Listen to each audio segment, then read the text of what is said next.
पाकिस्तान तहरीक इंसाफ को एक और झटका। 3 अहम खवातीन ने पार्टी को खैराबाद कह दिया। खिलाड़ियों का पीटीआई छोड़ने का सिलसिला जारी है। अब तक कई अहम लीडर पीटीआई को छोड़कर चले गए हैं। अब अंदलीब अब्बास, सादिया सुहेल और सुमेरा बुखारी ने भी पाकिस्तान तहरीक इंसाफ से राहें जुदा कर ली हैं। तीनों ने हाल ही में इस्तेहकाम पाकिस्तान पार्टी के पैटर्न इन चीफ जहांगीर तरीन से मुलाकात की थी।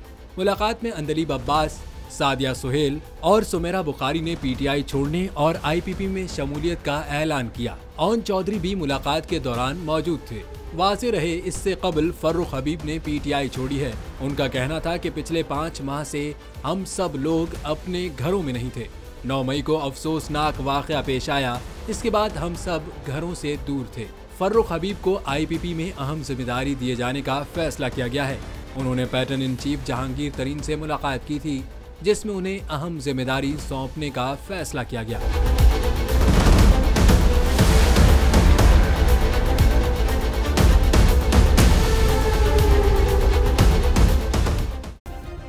सब्सक्राइब करें और बेल दबाएं ताकि कोई खबर रह न जाए।